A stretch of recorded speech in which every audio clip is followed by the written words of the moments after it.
Hey YouTube, this is Dean making another vid. If you like my content, please consider hitting the like button. Also, please consider subscribing, as it is very much appreciated.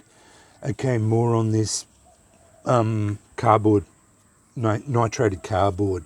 I've been playing around with it a bit, and yeah, trying to get it going and trying to work with it, and just more experimentation. I'm really trying to embrace it. It's the same as doing my nitrated cattail fluff, just working with it every night and getting it going.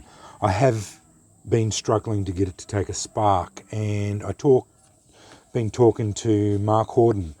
He's been fooling around with this stuff 40 or 50 years ago, so because he's been fooling around with this stuff many years, all flint and steel, everything to do with it. So he suggested ripping it.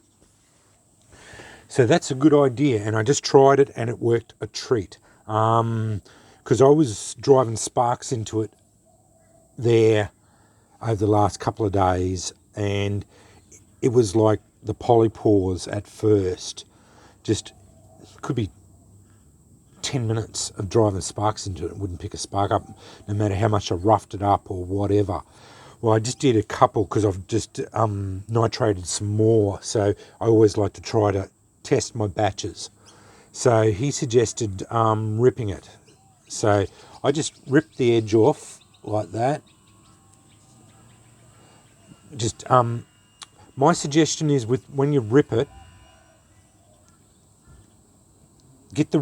rip a little bit off like that to get those exposed fluffy edges, and put the ripped bit off into your tinder bundle. So that'll just add on to your tinder bundle. So that's my suggestion, because that'll add into your tinder bundle and make it go off better. But let's see how this goes with driving a spark into it, because you want those exposed edges, those fluffy bits, to pick up the spark.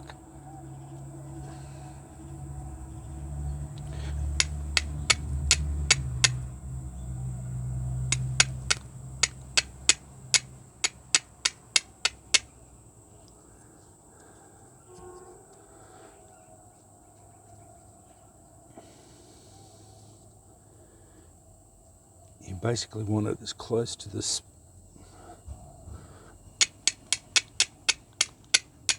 edge as possible, and to fire a good amount of sparks into it.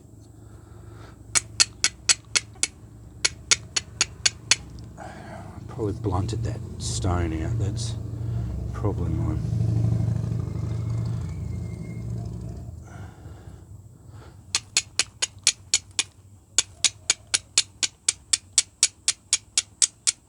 There we go. As I said, just ripping that makes it so much better. That stone is blunt. So yeah, the idea is to rip it,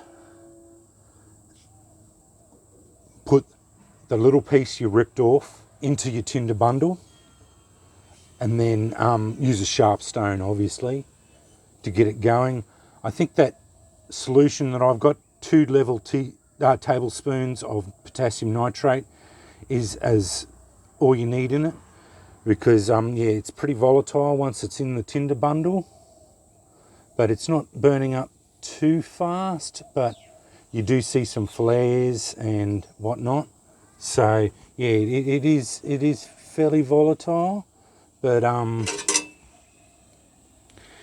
it certainly works really well once you get it going. I didn't want to burn my thing, but yeah, it works really well. I just want to thank Mark again for that suggestion of ripping, because that's a really good idea. And I'll just try another one just to show you that it works so well.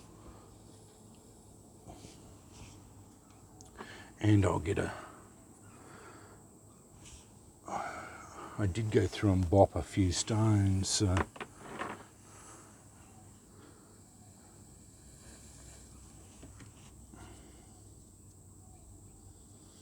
because I'm only working with the thinner stuff, it doesn't, it's this fluffy stuff that you want.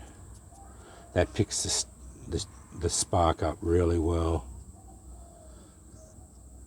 I am going to go through and bop some more today. Sick of getting all these blunt stones.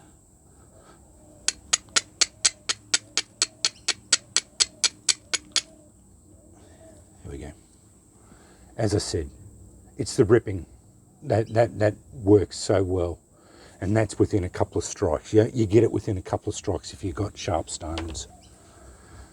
Whereas I was really struggling, like I said, yes, over the last couple of days has been, sometimes up to 10 minutes to get it to take a spark, and that was with fluffing it up, using my striker file to rough it up. But that is the solution, is just ripping it off and then putting, as I said, use that the little bit you rip off into the tinder bundle. Don't waste it, obviously, because you don't want to waste any of this stuff, and then just blow it into flame as per normal. But I definitely suggest using a pair of tongs to hold it away from you, because, as I said in my Flint and Steel Saturday, this stuff is volatile, especially if you run it as hot as I have been with the 2 level tablespoons of potassium nitrate. I found it's even more volatile than cattail fluff. I never had flare-ups like I've been having with this stuff. This stuff flares up and almost bursts into flame. Like, it's almost like gunpowder. This stuff goes off like, where my cattail fluff doesn't do that. But this stuff, just the way it reacts with the cardboard, it seems to flare up very well. And it is volatile. So definitely use your ember tongs and just keep it away from you as it goes off, because you'll end up burning yourself. But I just wanted to report on that. I've got a whole tin of it now, and I've got this bag. This will do me for a while, but I'm as I said, I'm pretty well settled now on how I'm pretty well settled on it. I think I've got to the point where it's reliable and quite usable. So I've got enough now to do me for a couple of weeks of practice, because I've added this into my nightly practice. I set a couple of these on fire. I do a bit of cattail fluff. I do a bit of char cloth. I light a candle every night. As you can see, I've got candles all over here. I've been lighting candles and whatnot. I've got more candles here that I'm going to start lighting them. Just daily practice and whatnot. So, but I wanted to definitely report on that, and I think I've pretty well sorted it out. And I wanted to thank Mark again for his suggestion about ripping it. It certainly worked, and it made it a lot better. It takes a spark within probably 5 or 10 strikes now. So which is so much better. Anyway, starting to ramble. So I'm going to sign off. Thanks for watching.